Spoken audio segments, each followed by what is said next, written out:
¿Qué pasó con los abuelos maternos de Harry? ¿Cuáles son los 12 usos de la sangre de dragón? ¿Cómo se llamaban los padres de Hermione? ¿Y cómo se reproducen los centauros? Esas son solo algunas de las preguntas realmente sin respuesta en Harry Potter.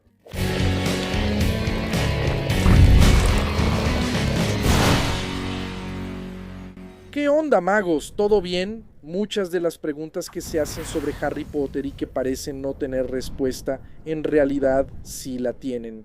La gente simplemente no buscó bien o no supo dónde buscar. Eso es porque solo vieron las películas o se les pasó algo en los libros.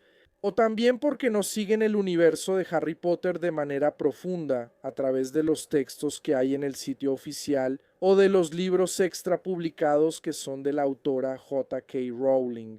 O incluso nunca vieron preguntas que ya han sido respondidas en entrevistas, en podcasts, en fin, pero eso no significa que no existan preguntas sin respuesta.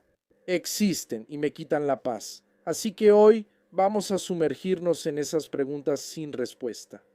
Particularmente son preguntas muy mías, así, o sea que yo quisiera saber la respuesta y no la sé, ¿sabes? Y no hay respuesta. Claro, tal vez tú extrañes algo o alguna otra cosa aquí y puedes dejarlo en los comentarios. Quién sabe, quizá hagamos una segunda parte de este video aquí con más preguntas sin respuesta o tal vez alguna pregunta que tú creas que no tiene respuesta. O también alguna pregunta que puedas mandar ahí tal vez tenga respuesta. Es importante resaltar que en el momento en que este video está siendo grabado, la serie de Harry Potter aún no ha salido al aire. Entonces, tal vez alguna de esas preguntas pueda ser respondida en la serie. Pero si estás viendo esto y la serie ya se estrenó y ya tiene respuesta, que sepas que cuando yo grabé esto todavía no había respuesta. Y mira, tampoco son cosas de wow, de suma importancia, son preguntas sin respuesta, cosas que me gustaría saber. La primera pregunta es, ¿qué pasó con los abuelos maternos de Harry, el papá y la mamá de Lily y Petunia? Bueno, sabemos muy poco sobre ellos. Sabemos que se pusieron muy felices por el hecho de que Lily fuera bruja, que ellos llevaron a Lilian hasta el andén 9 y 3/4 allá en 1971, cuando ella, ¿no? Fue a su primer año en Hogwarts. Sabemos que ellos tuvieron algún contacto en la vida adulta de Lilian. Más bien cuando ya casi era adulta, ¿no? Porque está ese encuentro de Petunia y Walter con Tiago y Lilian. Eso sucede mientras Lilian estaba en su último año en Hogwarts, y en ese caso los padres de Petunia y Lilian están vivos, ¿no? Solo que en un periodo muy corto de tiempo simplemente mueren. O sea, ellos mueren los dos, el señor y la señora Evans, de quienes ni siquiera sabemos el nombre. Eso es algo que también quiero saber, sus nombres. ¿Cuál es el nombre del señor Evans? ¿Cuál es el nombre de la señora Evans? ¿Es relevante? ¿No es relevante? Pero me gustaría saberlo. Y entonces yo quería saber cómo murieron. O sea, murieron de muerte natural, eso es lo que sabemos, tuvieron una muerte natural. Pero, ¿en qué periodo murieron? Lilian ya había terminado la escuela, porque la escuela Hogwarts termina ahí, ¿no? Los alumnos se gradúan a los 17 años, entonces tenemos 4 años ahí hasta la muerte de Lilian, ¿no? A los 21 tenemos 4 años, 17, 18, 19, 20, 21, casi 5, ¿no? Vamos a decirlo así. Ella se gradúa a los 17, casi 18.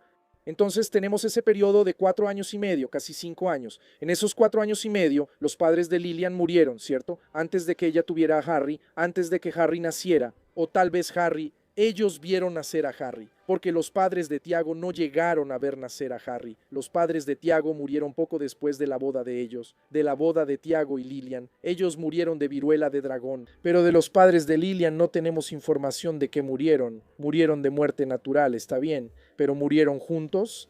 O sea, sabes, primero quería entender de qué murieron. Está bien, muerte natural, o sea, murieron de muerte natural, ok, pero fue uno poco después del otro. ¿Cómo afectó eso a Lilian ahí? ¿Cómo fue? Porque me quedé imaginando, o sea, en el funeral, obviamente, las hijas en el funeral, sabes, Petunia y Lilian en el funeral de sus padres, del papá y la mamá, me quedo imaginando, de hecho. Quisiera entender cómo pasó eso, ¿sabes? O sea, de verdad quiero mucho, ¿entiendes? No sé si ustedes logran entender que, o sea, wow, no es algo indispensable para que la historia suceda, pero me gustaría saberlo. O sea, sería padre profundizar más en eso, meterse más en ese tema.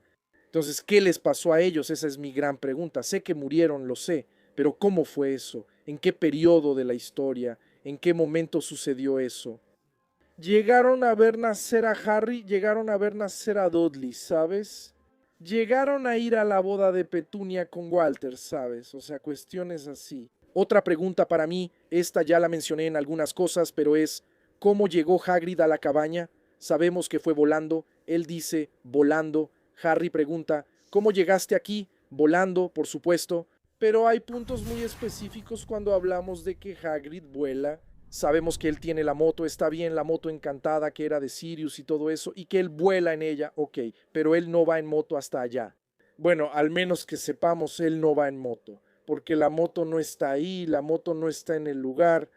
Cuando él y Harry van al callejón Diagon al día siguiente, usan el barquito y regresan a la costa, y simplemente no hay nada ahí para que Hagrid haya venido volando. Él no vino volando solo porque nadie vuela sin ayuda de nada excepto Voldemort y Snape. Sí, y en la película los mortífagos, ¿no? Pero ignoren eso. Ninguna escoba soporta el peso de Hagrid, ninguna criatura soporta el peso de Hagrid, eso se dice en los libros, ¿ok? Ahora, si él llegó volando, me imagino que pudo haber llegado ahí volando en la moto.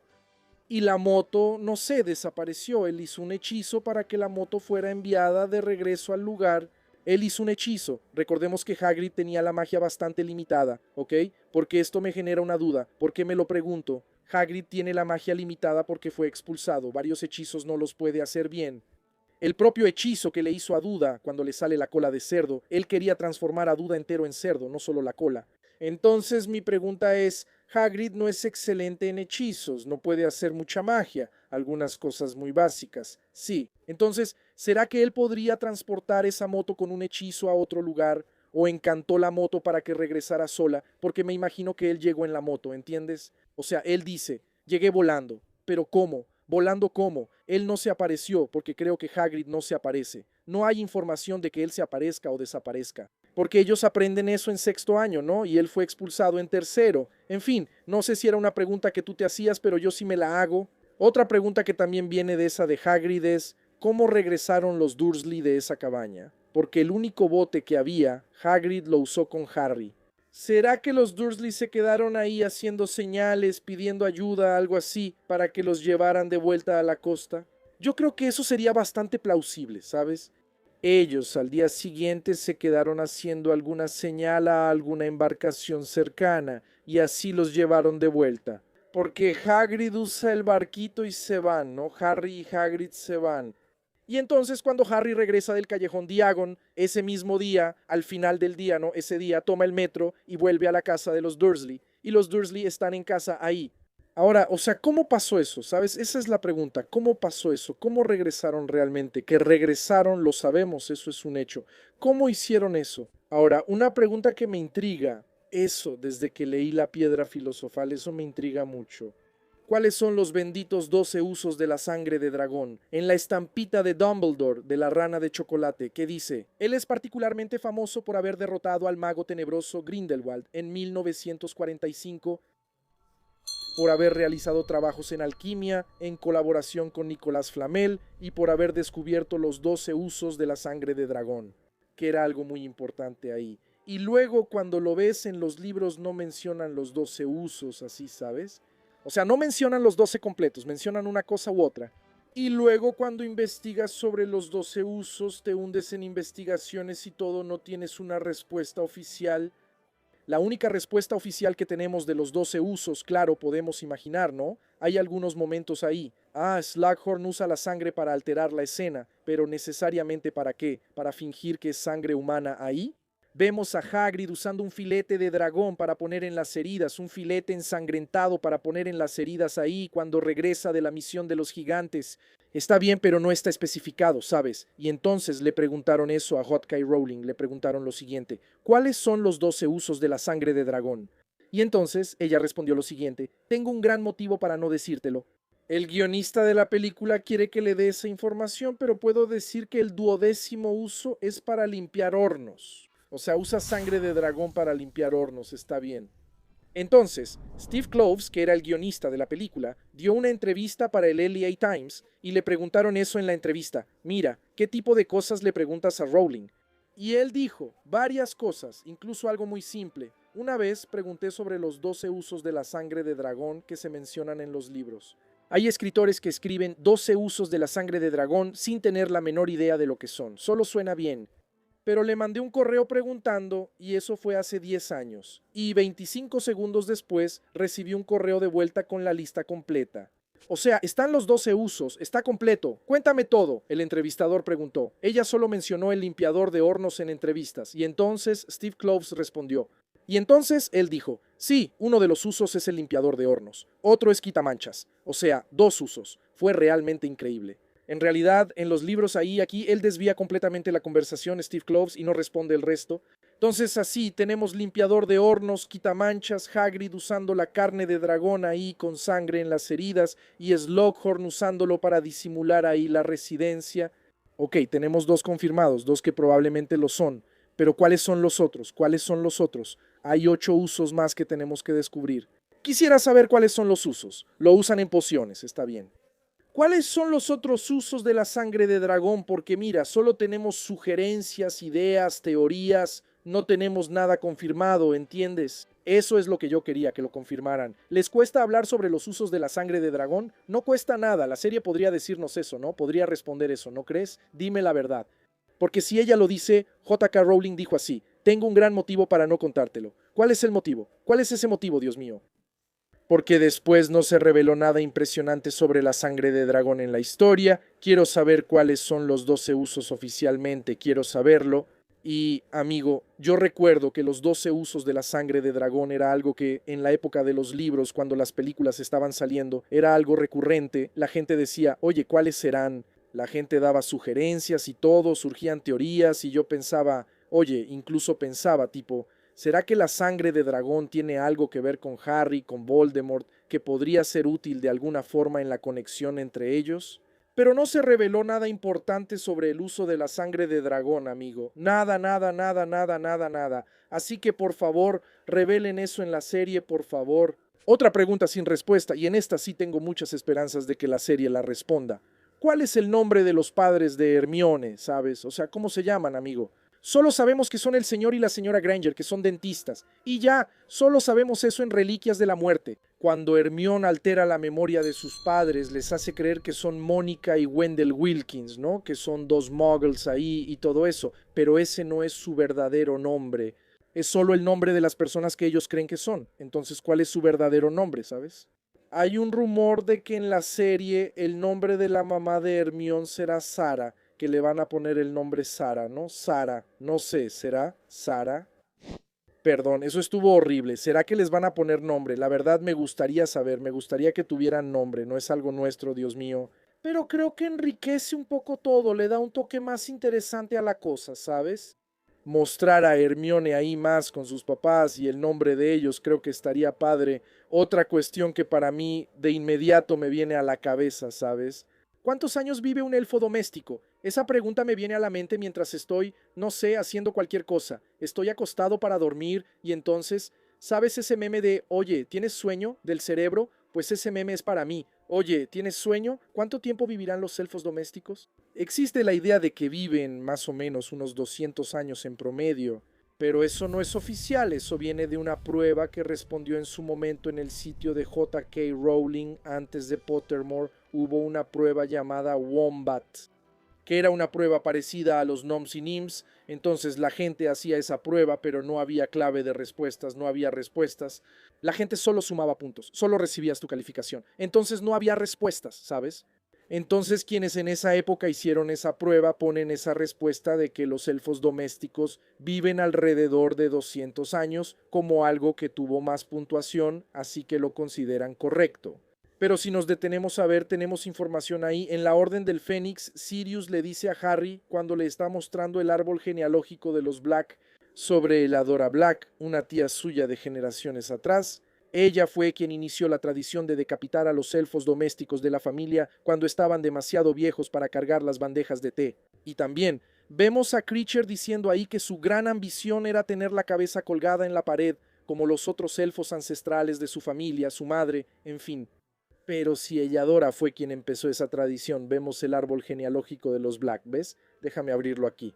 Elladora Black nace en 1850, de hecho tengo aquí un árbol genealógico al lado, pero ustedes no lo van a ver. Déjame agarrarlo para ver aquí, ¿ves? Y ahí ves la fecha, ella nació en 1850. Si un elfo vive en promedio 200 años y un elfo, para ser anciano, tiene que estar en ese rango de 190 a 200 años.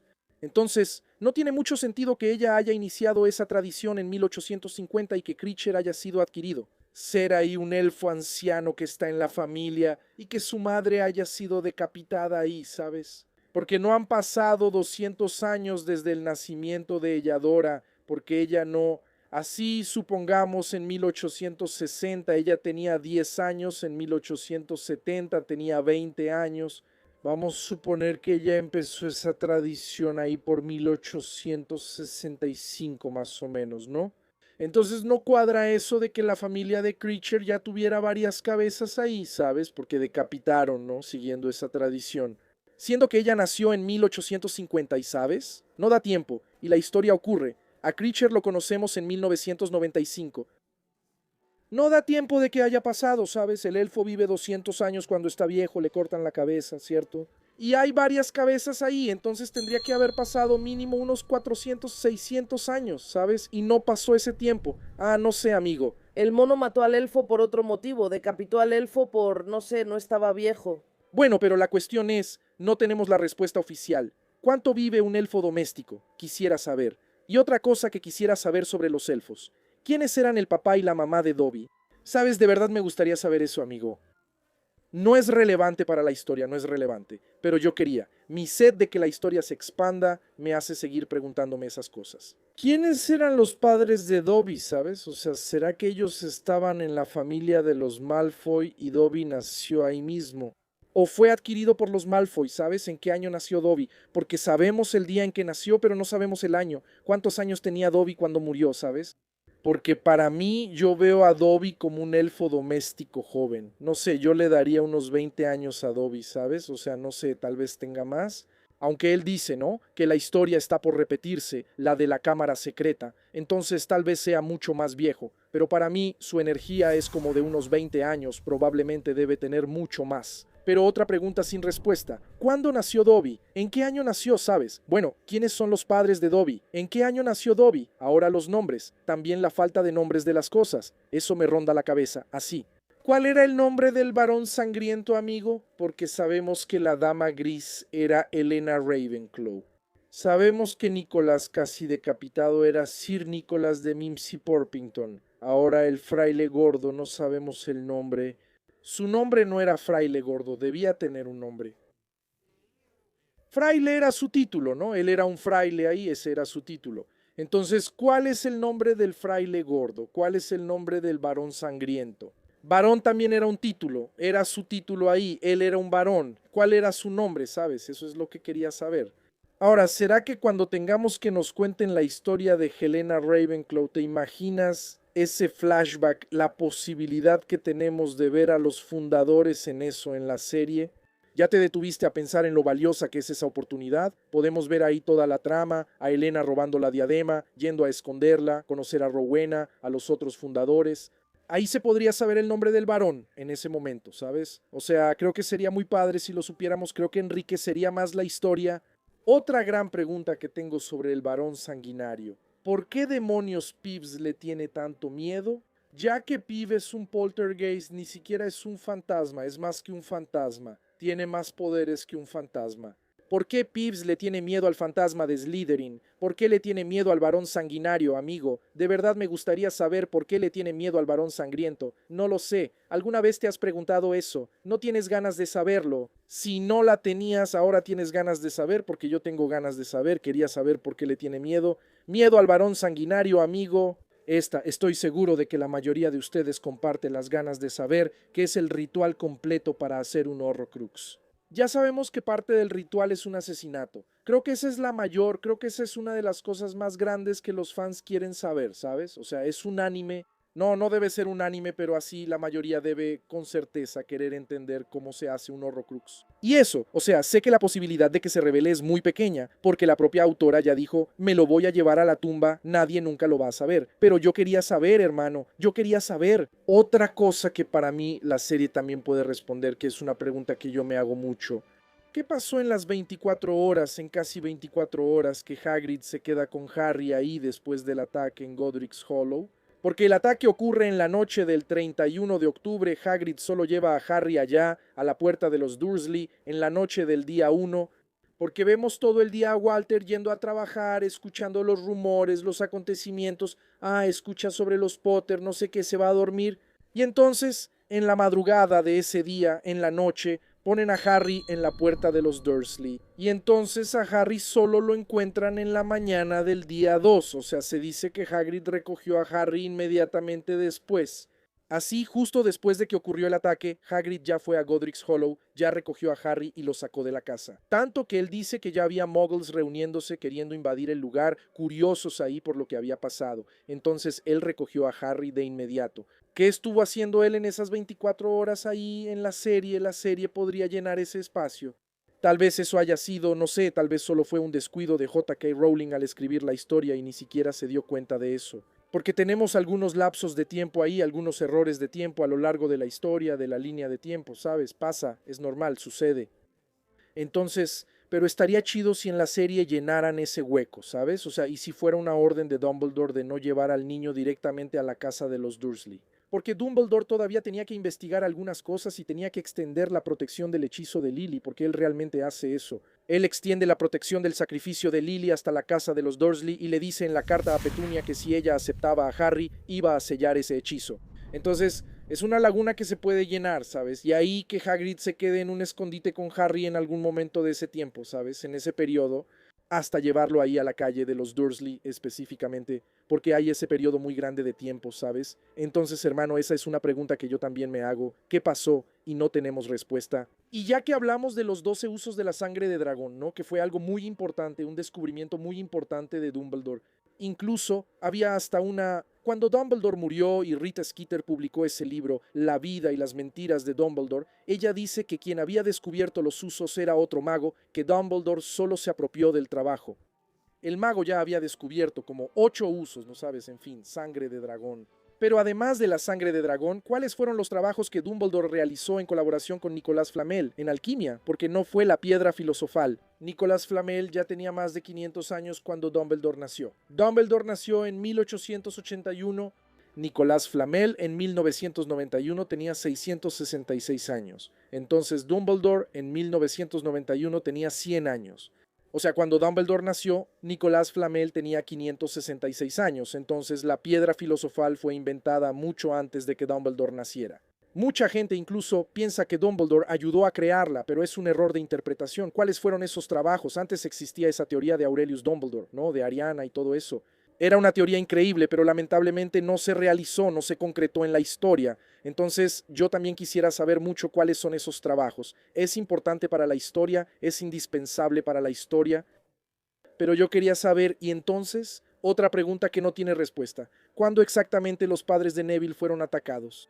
Y me ronda un gran misterio ahí con los padres de Neville. ¿Habrán estado escondidos bajo el hechizo Fidelius? Si es así, ¿quién era el guardián del secreto? ¿Cuándo fueron atacados? Porque solo sabemos que ellos fueron atacados después de la caída de Voldemort. Inmediatamente después de la caída de Voldemort. No, creo que no, no así. Vaya, al día siguiente después de la caída de Voldemort. No, ellos fueron atacados, eso está descrito. La gente ya se sentía más insegura por la caída de Voldemort. Pero Frank y Alice eran aurores, así que no eran tontos. Ellos no iban a quedarse tranquilos. Sabían cuántos seguidores tenía Voldemort, que no todos habían sido arrestados, así que sabían que había cierto peligro ahí. Ellos mismos no iban a estar tranquilos, ¿sabes? Entonces, se dice que la comunidad mágica quedó muy impactada porque Voldemort ya había caído. Entonces, ¿cuándo pasó eso? ¿En qué periodo fue? Fue como unos meses después, fue un año después. Lo que pasa es que el Ministerio de Magia estaba ahí cazando a los magos que quedaban, ¿no? A los que seguían a Voldemort. Tanto que hay prisiones ahí, está Karkaroff delatando a la gente. Entonces, ¿en qué momento pasó eso? ¿En qué periodo pasó eso? Eso es lo que quería saber y de verdad me gustaría mucho que la serie mostrara eso. Mucho, mucho, de verdad.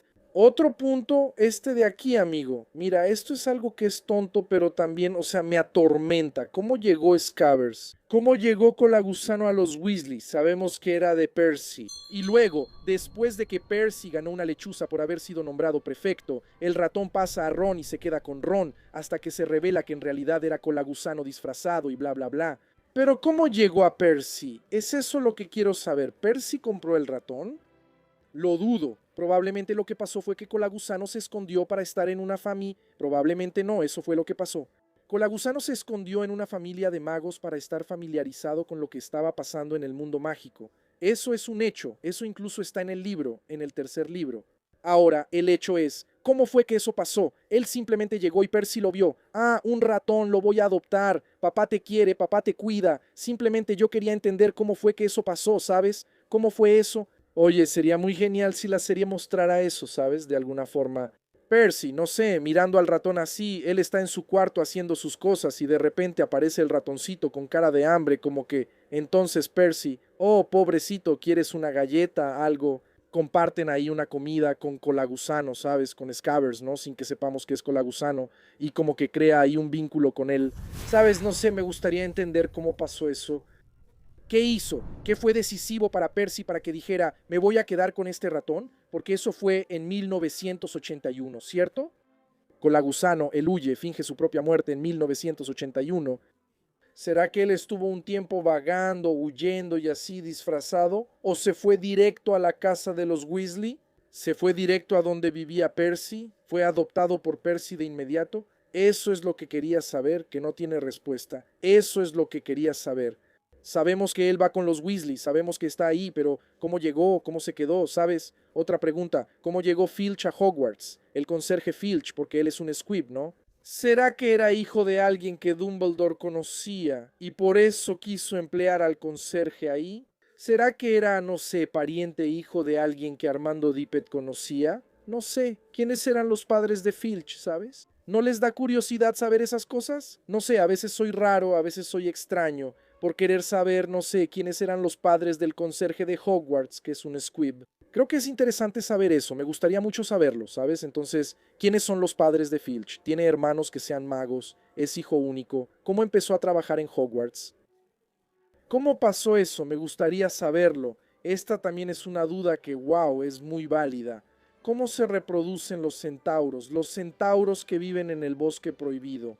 Porque, o sea, solo hay centauros machos ahí, ¿no? No existen centauros hembras. Y así, no existen, nunca se mencionan en la historia. Y J.K. Rowling lo confirma, no existen centauros hembras. Ella lo confirmó en una entrevista en 2012, en noviembre de 2012, y también existe una confusión, porque en el Wombat de sus exámenes salió una de esas preguntas, ¿no? Que, no existen centauros hembras y no sé qué más. Entonces, no sabemos. ¿Existen de verdad? ¿No existen? J.K. Rowling en la entrevista dice que no existen, pero ¿será que es una controversia? ¿Qué pasa?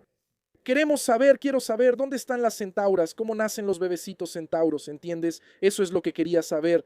Y la misma pregunta vale para las velas. ¿Sabes cuáles son las velas, esas criaturas que son las mascotas de la selección búlgara de Quidditch? Ellas tienen la apariencia de mujeres bellísimas ahí, pero se transforman en una especie de arpía, ¿no? Que escupe bolas de fuego, en fin. No existe macho de esa especie, está descrito eso, no existe, solo existen hembras. Entonces, ¿cómo puede existir una vela pura? Sabemos que la abuela de Fleur era Veela, ¿cierto? ¿Cómo nació ella? ¿Cómo puede existir? ¿Entiendes? O sea, claro que aquí estamos partiendo del principio supernatural que vemos en todo ser vivo, en la mayoría de los seres vivos, de necesitar un macho y una hembra para tener una cría. ¿Será que es como el caballito de mar, que es el papá quien da a luz a los bebés? En fin, es como la vela 100% vela, que es la criatura hembra para que exista, cómo nace, ¿entiendes? Y entonces sabemos que Fleur es mitad vela, porque es hija de una mujer que es hija de una vela y de un mago. Entonces así la vela, cuando tiene un hijo, ese hijo es parte vela, no es completamente vela. Y la vela completa, ¿de dónde viene, sabes? Esa es la cuestión. Cosas que me pregunto. ¿Y los enanos en Harry Potter? ¿Se acuerdan de los enanos? Hay dos ocasiones en las que hay enanos en Harry Potter. Una es en Cámara Secreta, cuando Gilderoy Lockhart decora ahí para el día de San Valentín. Y ahí están los enanos vestidos de Cupido entregando los mensajes, y en Prisionero de Azkaban también hay un enano. Cuando Harry está hospedado en el caldero chorreante, ¿no? Dice que veía todo tipo de magos y brujas, enanos, en fin. Tenemos los duendes, que son seres que definitivamente no son enanos. Tenemos los gnomos, que son criaturas que definitivamente no son enanos. ¿Qué son los enanos en Harry Potter? Son seres, son criaturas, son magos, son solo magos en realidad, con una estatura más baja, debido a esa condición de enanismo. ¿Qué son los enanos? Desaparecen en Harry Potter así, y me gustaría mucho saber. Otra, esa también es una pregunta que estoy seguro de que muchos de ustedes se hacen, que muchos de ustedes intentan entender. Y amigo, hay preguntas que así, yo sé que simplemente a veces nunca tendremos respuesta, pero esta es una de ellas. Pero aún así yo quiero saber, ¿sabes? ¿Cómo fue concebido Hagrid? Porque la madre de Hagrid era una giganta de 6 metros, el padre de Hagrid era un mago de unos 70 y tantos. Lo contrario sería muy complicado, sería creo que imposible tal vez, pero yo quería saber cómo pasó eso, no, cómo pasó, eso lo sé, pasó, ¿no? El amor sucede de formas inexplicables, pero yo quería, no puedo, hermano, porque imagina el tamaño, simplemente ustedes entienden. Ah, sí, ¿cómo fue que él, entienden? Es que hay niños que me ven aquí, entonces no quería profundizar mucho, pero esa es una cuestión. ¿Cómo? O sea, ¿cómo no? Bien, como sabemos. Pero entiendes, hubo un engorgio ahí, tipo engorgio y pum, no sé. Ahora, una pregunta más seria. ¿Qué pasa con el cuerpo de la persona que muere por el velo de la muerte? El cuerpo de Sirius simplemente no existe. Sirius pasa por el velo, muere, pero ¿qué pasa con el cuerpo? Porque pasar por el velo es ir al más allá. Es el espíritu, el alma de la persona la que va al más allá. ¿Y el cuerpo se desintegra? ¿Qué pasa, sabes? Porque el velo me da mucha curiosidad. El velo me genera muchas preguntas, porque así el velo es como un portal ahí que tiene ese velo que te deja ver el otro lado. No estás viendo el otro lado realmente como es, solo ves el otro lado del ambiente. Por ejemplo, yo miro aquí, es como si esto de aquí, yo estoy de este lado del velo y aquí está el otro lado del velo. Tú miras, tú ves. Solo que la persona pasa por aquí, murió, ¿ok? Ok. Pero hermano, ¿qué pasa con el cuerpo? Se desintegra, el cuerpo desaparece, ¿sabes? No hay manera de que el cuerpo físico vaya al más allá, que no es físico, que es inmaterial. ¿Entiendes a dónde? ¿Qué pasa con el cuerpo? Y por último, pero no menos importante, ¿qué hechizo usó Molly para matar a Bellatrix? O sea, no sé si es por celos que tengo esa duda en mi cabeza. En los libros tampoco se dice. En los libros no está, o sea, no se dice qué hechizo usa. Pero ¿qué hechizo usa? Porque no es una maldición asesina, solo dice eso aquí. El hechizo de Molly voló por debajo del brazo extendido de Bellatrix y la alcanzó en el pecho, directamente sobre el corazón. La risa triunfante de Bellatrix se congeló. Sus ojos parecieron salirse de las órbitas por una mínima fracción de segundo. Se dio cuenta de lo que había pasado y entonces cayó. Y la multitud que observaba gritó y Voldemort lanzó un grito. O sea, no fue una Avada Kedavra, porque con el Avada Kedavra la persona no reacciona, simplemente lo recibe y muere. O sea, Bellatrix lo recibe y parece que hace como que... y muere, ¿entiendes? Entonces, ¿cuál fue ese hechizo? De verdad me gustaría saber qué hechizo fue ese, amigo. En la película hicieron que Bellatrix se secara y explotara, ¿no? Muy raro, la verdad, pero de verdad me gustaría saber. ¿Qué hechizo será ese, amigo? Que le dio justo en el pecho, le pegó en el corazón y ella como que... y murió. En fin, esas son dudas, al menos las que se me ocurrieron mientras hacía esta lista. Probablemente hay más cosas sin respuesta que no recordé en el momento de ponerlas. Pero dime tú, ¿hay cosas de las que tienes duda y no tienes respuesta? ¿Crees que no tienen respuesta? ¿Nunca has visto una respuesta? Comenta aquí abajo y quién sabe, tal vez haga una segunda parte de este video y también, quién sabe, en la serie respondan algunas de estas preguntas, ¿no? A cruzar los dedos, a cruzar los dedos. Después de que salga la serie, volvemos a este video para que yo haga un análisis de este video y ver qué fue respondido y qué no, ¿vale? Nos vemos en el próximo episodio, en el caldero chorreante y hasta entonces, travesura realizada.